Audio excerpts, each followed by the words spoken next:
ಇಲಾಖೆ ಸಮಿತಿಯಲ್ಲಿ ನಾನು ಇರ್ತಕ್ಕಂಥದ್ದು. ಅಲ್ಲಿ ಒಂದು ಸರ್ಕಾರ ವರದಿ ಕೊಟ್ಟಿರ್ತಕ್ಕಂಥದ್ದಿದೆ ಅಧ್ಯಕ್ಷರೇ. ಬಾಣತಿಯರ ಸಾವು ಬಗ್ಗೆ ಮೂತ್ರಪಿಂಡ ತೊಂದರೆಯಿಂದ ಸತ್ತಿರ್ತಕ್ಕಂಥದ್ದಂತ ಒಂದು ಪ್ಯಾರಾದಲ್ಲಿ ಇದೆ. ಆಮೇಲೆ ಇನ್ನೊಂದು ಪ್ಯಾರಾದಲ್ಲಿ ಹೇಳ್ತಾರೆ, ಸರ್ಕಾರ ವರದಿ ಕೊಟ್ಟಿರ್ತಕ್ಕಂಥದ್ದು ಗೊತ್ತ. ಇನ್ನೊಂದು ಪ್ಯಾರಾದಲ್ಲಿ ಹೇಳ್ತಾರೆ ಅಧ್ಯಕ್ಷರೇ, ಇನ್ನೊಂದು ಪ್ಯಾರಾದಲ್ಲಿ ಹೇಳ್ತಾರೆ ಪಶ್ಚಿಮ ಬಂಗ ಫಾರ್ಮಾಸ್ಯೂಟಿಕಲ್ ಲಿಂದ ತಗೊಂಡಿರ್ತಕ್ಕಂಥ ಮೆಡಿಸಿನ್ ಲಿಂದ ಇದು ಆಗಿದೆ, ಪರಿಹಾರ ಕೊಡಬೇಕಂತ ಕೋರ್ಟಿಗೆ ಹಾಕಿದ್ದಾರೆ ಸರ್ಕಾರ, ಎರಡು ಕಡೆ ಇಲಾಖೆದು. ಮೂರನೇದು ಏನಾಗಿದೆ ಅಧ್ಯಕ್ಷರೇ ಅಂತಂದ್ರೆ, ಯಾವ ಪಶ್ಚಿಮ ಬಂಗ ಫಾರ್ಮಾಸ್ಯೂಟಿಕಲ್ ಮೇಲೆ ಅಂತಂದ್ರೆ ಸರ್ಕಾರ ಬ್ಲಾಕ್ ಲಿಸ್ಟ್ ನಲ್ಲಿ ಹಾಕಿರ್ತಕ್ಕಂಥದಕ್ಕೆ FIR ಬ್ಲಾಕ್ ಲಿಸ್ಟ್ ಹಾಕಿದ್ದು ಇಷ್ಟೇ ತಂದಿದ್ದಾರೆ. ಪರಿಹಾರ ಕೊಡಬೇಕು ಅಂತ ತಿಳ್ಕೊಂಡು ಹಾಕಿರೋದಕ್ಕೂ ಕೋರ್ಟ್ ಇಂದ ಸ್ಟೇ ತಂದಿದ್ದಾರೆ. ಇದಕ್ಕೆ ಕಾರಣ ಏನು ಅಂತ ತಿಳ್ಕೊಂಡು ನಾವು ವಕೀಲರಿಗೆ ಕೇಳಿದಾಗ ಅವ್ರು ಒಂದೇ ಹೇಳ್ತಾರೆ. ಯಾಕಂದ್ರೆ ಇಲ್ಲಿ ಮೊದಲು ಮೊನ್ನೆ ವಿರೋಧ ಪಕ್ಷದ ನಾಯಕರು ಬಳ್ಳಾರಿಗೆ ಭೇಟಿ ಕೊಟ್ಟಾಗೂ ಹೇಳಿರ್ತಕ್ಕಂಥದ್ದು, ಮೂತ್ರಪಿಂಡ ಅಂತ ತಿಳ್ಕೊಂಡು ಕಿಡ್ನಿಲಿಂದ ಆಗಿರ್ತಕ್ಕಂಥ ಸಮಸ್ಯೆಲಿಂದ ಇದು ಆಗ್ಯದ, ಹಾಗಾಗಿ ಸ್ಟೇ ಕೊಡಂತ ತಿಳ್ಕೊಂಡು ಬಂದಿರತಕ್ಕಂಥದ್ದಿದೆ. ಮೊನ್ನೆ ಮಂತ್ರಿಗಳಲ್ಲಿ ನಾನು ಮನವಿ ಮಾಡ್ತಕ್ಕಂಥದ್ದು ಇಷ್ಟೇ ಸರ್, ಇಷ್ಟು ಜನ ಬಾಣಂತಿಯರು ಸತ್ತು ಬೆಳಗಾಂದಲ್ಲಿ ಅಷ್ಟೆಲ್ಲ ನಾವು ಡಿಸ್ಕಸ್ ಮಾಡಿದ್ವಿ. ಕೇವಲ ಸರ್ಕಾರಗಳು ಯಾರಿಗೋ ಬೈದ್ರೆ ಅಂತಂದ್ರೆ ನಾವು ಹೋಗಿ ಜೈಲಿಗೆ ಹಾಕ್ತಕ್ಕಂಥ ಪರಿಸ್ಥಿತಿ ಇರಿದ್ರೆ, ಇಷ್ಟು ಜನ ಅಂತಂದ್ರೆ ಇಷ್ಟು ಮೆಡಿಸಿನ್ಗಳನ್ನ ನೀವು ಬ್ಯಾನ್ ಮಾಡಿದಿರಿ. ಇಲ್ಲಿ ಲಿಂಗರ್ ಲ್ಯಾಕ್ಟಿಟೇಟ್ 93 ಬ್ಯಾಚ್ಗಳು, DNS 6 ಬ್ಯಾಚ್ಗಳು, ಡೆಕ್ಸ್ಟ್ರೋಸ್ 4 ಬ್ಯಾಚ್ಗಳು, sodium chloride 500 1 batch, sodium chloride 100 1 batch, ciprofloxacin 1 batch. ಈ ರೀತಿ ಮೆಡಿಸಿನ್ ತಗೊಂಡದ್ರಲ್ಲಿಂದ ಕಿಡ್ನಿಗೆ ಎಫೆಕ್ಟ್ ಆಗಿದೆ ಅಂತ ತಿಳ್ಕೊಂಡು ಇಲ್ಲಿ ವರದಿ ಬಂದಿದೆ. ಇಷ್ಟೆಲ್ಲ ಆದ್ರೂ ಸಹ ಮುಖ್ಯಮಂತ್ರಿಗಳ ಅಧ್ಯಕ್ಷತೆಯಲ್ಲಿ ಒಂದು ಸಭೆ ನಡೆಯುತ್ತೆ. ಆ ಸಭೆ ಆದ್ಮೇಲೆ ಕೇವಲ ಒಬ್ಬ ವ್ಯವಸ್ಥಾಪಕ ನಿರ್ದೇಶಕರ ಮೇಲೆ ಏನಂತಂದ್ರೆ ಒಬ್ಬ ಸಸ್ಪೆಂಡ್ ಆಗಿರ್ತಕ್ಕಂಥದ್ದಿದೆ.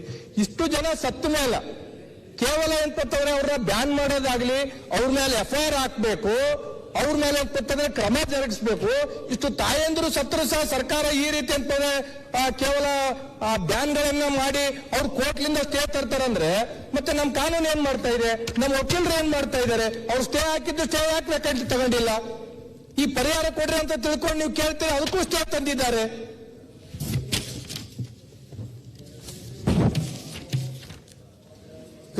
ಸವಿಸ್ತಾರವಾದ ಉತ್ತರವನ್ನು ಕೊಟ್ಟಿದ್ದೀನಿ. ಈಗ ಆ ಕಂಪನಿ ಮೇಲೆ ನಾವು ಕ್ರಮ ತಗೊಂಡಿದ್ದೀವಿ. ಅವ್ರ ಮೇಲೆ ಇದ್ದಂತ ಬೇರೆ ಬೇರೆ ಏನು ಸರಬರಾಜು ಮಾಡ್ತಾ ಇದ್ದಾರೆ ಔಷಧಿಗಳು, ಅದ್ರ ಮೇಲೆ ಅದನ್ನು ಕೂಡ ನಾವು ಈಗ ಬಂದ್ ಮಾಡಿ ನಿಷೇಧ ಮಾಡಿದ್ದೀವಿ. ಆಮೇಲೆ ಆ ಕಂಪನಿ ಈಗ ಮ್ಯಾನುಫ್ಯಾಕ್ಚರ್ ಕೂಡ ಮಾಡದೇ ಇರತಕ್ಕಂಥ ಪರಿಸ್ಥಿತಿಗೆ ತಂದಿಟ್ಟಿದ್ದೀವಿ. ನಮ್ಮ ಕಡೆಯಿಂದ ಮೊಕದ್ದಮೆಗಳು ಕೂಡ ಹಾಕಿದ್ದೀವಿ, ಬ್ಲಾಕ್ ಲಿಸ್ಟ್ ಕೂಡ ಸೇರಿಸಿದ್ದೀವಿ. ಆಮೇಲೆ ಈಗ 12 ಕ್ರಿಮಿನಲ್ ಮೊಕದ್ದಮೆ ಹೂಡಲಾಗಿದೆ ಮತ್ತು ಇನ್ನು ಉಳಿಕ ಕ್ರಿಮಿನಲ್ ಮೊಕದ್ದಮೆ ಕೂಡ ನಾವು ಅವ್ರ ಮೇಲೆ ಹೂಡ್ತಾ ಇದ್ದೀವಿ. ಕಾನೂನಿನ ಪ್ರೋಸೆಸ್ ನಾವು ಫಾಲೋ ಮಾಡಲೇಬೇಕು, ಕಾನೂನಿನ ಕೋರ್ಟ್ ಮುಂದೆ ನಾವು ಹೋಗ್ಲೇಬೇಕಾಗ್ತದೆ. ಆದ್ರೆ ಅದ್ರ ಮಧ್ಯೆ ನಾವು ಅಲ್ಲಿಗೆ ಹೋಗಿ ಅಲ್ಲೇ ಆ ಕಂಪನಿಗೆ ಭೇಟಿ ಕೊಟ್ಟು ಅಲ್ಲೇ ತಪಾಸಣೆ ಮಾಡಿಸಿ ಕೇಂದ್ರಕ್ಕೆ ಕೂಡ ಬರೆಸಿ ಅವರು ಕೂಡ ಅಲ್ಲಿಗೆ ಬಂದು ಕಂಪನಿ ಮ್ಯಾನುಫ್ಯಾಕ್ಚರಿಂಗ್ ಸ್ಥಗಿತಾಗಿದೆ. ಇದು ಇಷ್ಟು ಕ್ರಮಗಳನ್ನ ನಾವು ಕಂಪನಿ ಮೇಲೆ ತಗೊಂಡಿದ್ದೀವಿ, ಆಯ್ತಾ. ಆಮೇಲೆ ಈಗ ಕಾನೂನು ಪ್ರಕಾರ ಹೋಗ್ಬೇಕು ಹೊರತು ನಾವು ನೇರವಾಗಿ ಅವ್ರನ್ನ ತಂದು ಒಳಗೆ ಹಾಕೋಕ್ಕಾಗೋದಿಲ್ಲ, ಕೋರ್ಟ್ ಮುಖಾಂತರ ಆಗ್ಬೇಕು. ಆದ್ರೆ ನಮ್ಮ ಕಡೆಯಿಂದ ಏನೇನು ಕ್ರಮಗಳು ತಗೊಳಕ್ ಸಾಧ್ಯ ಆಗಿದೆ ಅದೆಲ್ಲವನ್ನು ಕೂಡ ತಗೊಂಡಿದ್ದೀವಿ ಮತ್ತು ಇದನ್ನ ಗಂಭೀರವಾಗಿ ಪರಿಗಣಿಸಿ ನಾವು ಎಲ್ಲ ಕ್ರಮಗಳು ತಗೊಳ್ತಾ ಇದೀವಿ.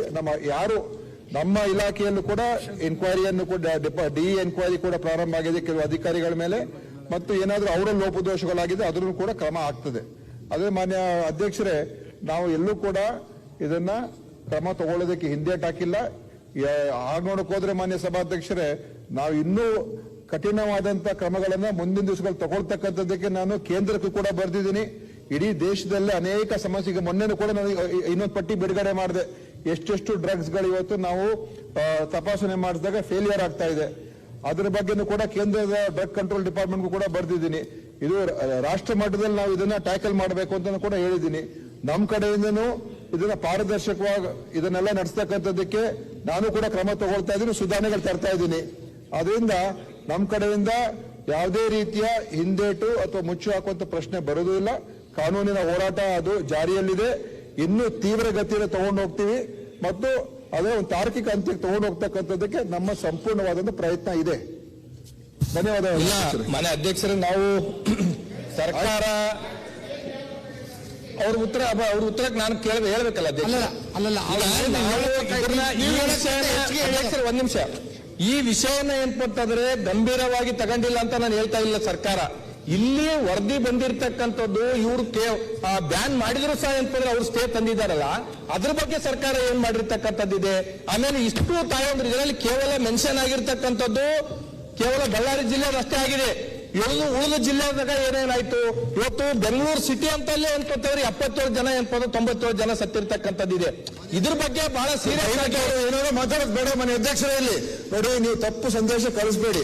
ಬೆಂಗಳೂರಲ್ಲಿ 50-70 ಜನ ತೀರೋಗಿದ್ದಾರೆ, ಅದು ಯಾವ ಕಾರಣಕ್ಕೆ ತೀರೋಗಿದ್ದಾರೆ ಅದೇ ನೀವು ಸ್ಪಷ್ಟವಾದಂತ ಮಾಹಿತಿ ಇಟ್ಕೊಂಡು ಮಾತಾಡಬೇಕು. ಸುಮ್ಮನೆ ಯಾವುದೋ ಒಂದು ಪ್ರಚಾರಕ್ಕೋಸ್ಕರ ಸರ್ಕಾರ ಕಮಿಟಿ ಕೊಟ್ಟಿರ್ತಕ್ಕಂಥ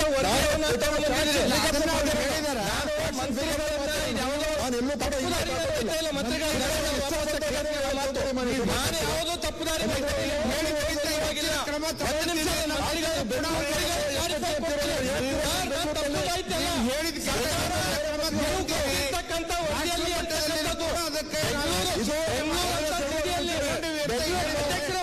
ದಯಮಾಡಿ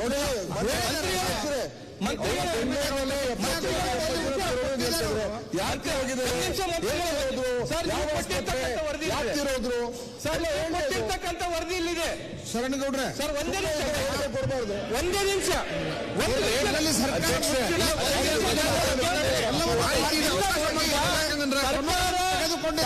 ಕೊಟ್ಟಿರ್ತಕ್ಕಂಥ ವರದಿ ಇದು ಬಿಜೆಪಿ ಕೊಟ್ಟಿರ್ತಕ್ಕಂಥ ವರದಿ ಅಲ್ಲ. ನಾನು ಹೇಳ್ತಕ್ಕಂಥದ್ದು ಬೆಂಗಳೂರು ಅಂತ ಸಿಟಿಯಲ್ಲಿ 77 ಜನ ಸತ್ತಿರ್ತಕ್ಕಂಥದ್ದಿದೆ. ಅವ್ರು ಕೋರ್ಟ್ ಸ್ಟೇ ತಗೊಂಡ್ ಬಂದಿದ್ದಾರೆ.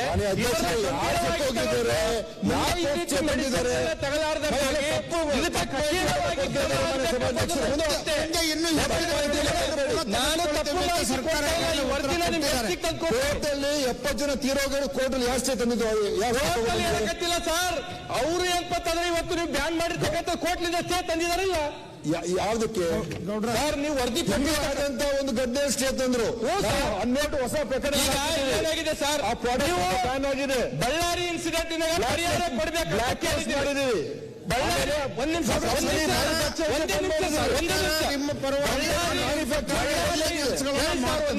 ಬಳ್ಳಾರಿ ಬಳ್ಳಾರಿ ಇನ್ಸಿಡೆಂಟ್ನಾಗ ಪರಿಹಾರ ಕೊಡ್ಬೇಕಂತ ತಿಳ್ಕೊಂಡು ಇವರು ನೋಟಿಸ್ ಮಾಡಿದ್ದಾರೆ. ಆ ಕಂಪನಿದವನು ಸ್ಟೇ ತಂದಿದ್ದಾರಂತ ಹೇಳ್ತಾ ಇದ್ದೀರಿ ಮಂತ್ರಿಗಳೇ. ಅದ್ರ ಬಗ್ಗೆ ಅಂತಂದ್ರೆ ಕಾನೂನಾತ್ಮಕವಾಗಿ ಇನ್ನೂ ಕಠಿಣ ಆಗ್ಲಿ ಅಂತ ಹೇಳ್ತಕ್ಕಂಥದ್ದು ಅಷ್ಟೇ.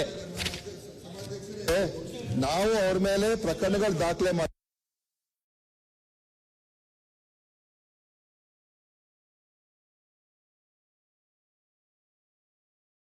ಮಾಡಿದೀವಿ, ಅದು ನಡೀತಾ ಇದೆ.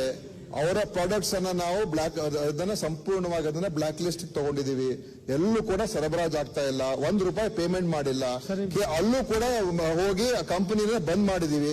ಕೋರ್ಟಿನಲ್ಲಿ ಮುಂದೆ ಆಗ್ತಕ್ಕಂಥ ಕ್ರಮಗಳು ಕೋರ್ಟ್ ಮುಂದೆ ಆಗ್ತದೆ, ಅದು ಬೇರೆ ಪ್ರಶ್ನೆ. ಆದ್ರೆ ನಾವು ಪ್ರಕರಣಗಳನ್ನ ಇನ್ನೂ ಹೆಚ್ಚು ದಾಖಲೆ ಮಾಡ್ತಾ ಇದೀವಿ. ಅವ್ರು ಒಂದು ಡ್ರಗ್ ಅಲ್ಲ ಆ ಕಂಪನಿದು, ಈಗಾಗಲೇ 3 ಅಥವಾ 4 ಡ್ರಗ್ ಅನ್ನ ನಾವು ಅದನ್ನು ಕೂಡ ನಾವು ಸ್ಥಗಿತ ಮಾಡಿದ್ದೀವಿ. ಸೊ ಇದೆಲ್ಲ ಕ್ರಮ ತಗೊಂಡಿದ್ದೀವಿ. ಕೋರ್ಟ್ ಪ್ರೋಸೆಸ್ ಅದು ಬೇರೆ ಪ್ರೋಸೆಸ್, ಅದನ್ನ ಫೈಟ್ ಮಾಡೋಣ. ಸರಿ ಇಲ್ಲ, ಅವ್ರು ತಂದಿದಾರಲ್ಲ ಸರ್, ಅದ್ರ ಬಗ್ಗೆ ಆಗ್ಲಿ ಅಂತ ಹೇಳೋದು. ಮಾನ್ಯ ನಮ್ಮ ಸಮಿತಿ ಅಧ್ಯಕ್ಷರು ಇಲ್ಲೇ ಇದ್ದಾರೆ, ಅವ್ರಿಗೆ ವರದಿ ಸಲ್ಲಿಸಿರ್ತಕ್ಕಂಥದ್ದು ಮಾನ್ಯ ಕೋನ್ ರೆಡ್ಡಿ ಅವರು ಇಲ್ಲೇ ಇದ್ದಾರೆ, ಬೇಕಿದ್ರೆ ಕೇಳಿ ನೀವು ಅವ್ರಿಗೆ.